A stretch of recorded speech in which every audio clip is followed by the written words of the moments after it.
Climate change. President Trump's director of national intelligence, he calls it a threat to national security.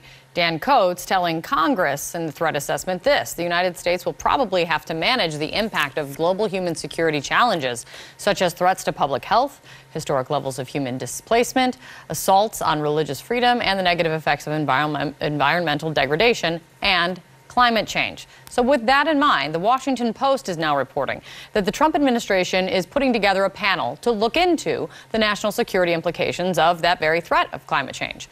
And internal documents obtained by the Post give a window into how seriously they seem to be taking the threat. The man spearheading the proposed presidential committee is William Happer.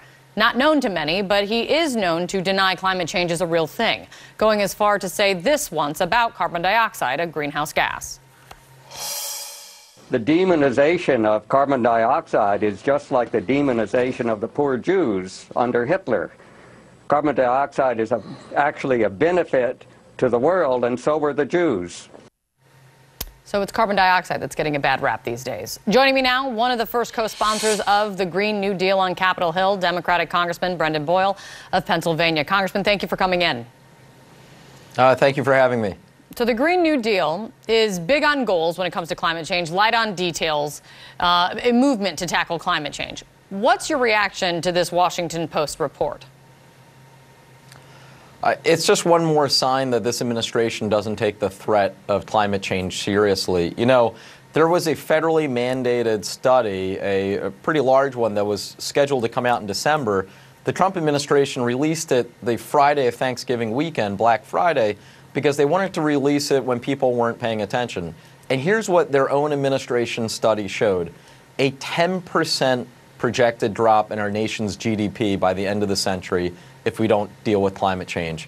In addition, $50 billion increase in energy costs by the year 2050. Those were just two of the dozen or so catastrophic conclusions of this report.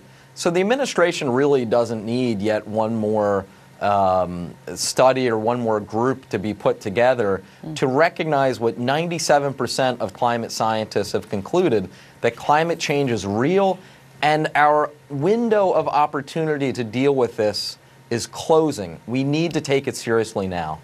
If this is still, as far as we know, a proposed presidential committee that they're talking about, nothing's been announced. If William Happer, this man, it wasn't the head of it, would you support the idea behind the White House putting together a group of experts to look at the national security implications of climate change? If it's a group of genuine experts that would then be tasked with coming up with a concrete action plan on what exactly we're going to do to address climate change. But you know, Kate, over the last 2 years, the only time we hear about climate change from President Trump is him mocking the concept. The actions that we've seen from this administration have been hostile toward addressing climate change. He pulled us out of what was really a major achievement of the Obama administration, leading almost 200 nations around the globe to sign the Paris Accords. Unfortunately, now the United States is outside of that treaty.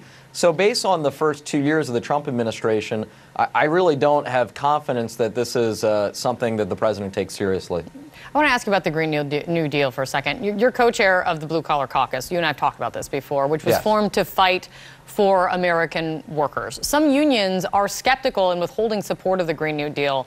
I was looking at some of the statements, and one of the unions that's in your district is the Laborers International Union of North America, and they told Reuters this: "We will never settle for just transition language as a solution to the job losses that will surely come from some of the policies in the resolution." I mean, what do you say to them? Yeah, well, I'm proud to be supported by the laborers and proud to support them in return. You know, one of the things that I see as a great economic opportunity for addressing climate change is the retrofitting of buildings. For example, there are right now public-private partnerships that are on a smaller scale, and what they do is they fund the retrofitting of older buildings, bring them up to code, make them energy efficient, and then the savings from the energy costs is actually what funds the future projects. So do you disagree with their statement, this whole like just transition language? No, I understand their concern, though. You know, we have to make sure, first we have to actually acknowledge that climate change is real and is an existential threat. I say we as a nation. But second, we have to make sure that the workers, our blue-collar workers, are actually those who will benefit from changing to a more energy-efficient economy. I believe that that can be done. I think it's a false choice that people have presented, that we either have to address our environmental challenges on the one hand or improve our economy, and we can't do both. I think that's false thinking. In many ways, this can be a great economic opportunity, especially for blue-collar workers and blue-collar jobs here in America. Do you think whoever the eventual Democratic nominee is for 2020, do you think they should have to throw their support behind wholeheartedly the Green New Deal? Well, what I think will likely happen, and right now, the last time I checked, there are approximately 200 Democrats running for president, so I don't know who our nominee is going to be, but I have a strong suspicion that whoever he or she may be will be someone who is 100% committed and has an actual concrete plan toward addressing climate change. It has to be real. It has to be something that would have teeth to it. And it can't be something that ignores our legitimate economic concerns. But again, too many people on the other side of this issue are creating a false choice simply because they oppose doing anything to address climate change. I clearly haven't looked at Twitter in the last 5 minutes because a few more people clearly jumped into the race if we're at 200 at this point. Thank you so much for coming in, Congressman. I really appreciate your time. All right, thank you. Coming up for us.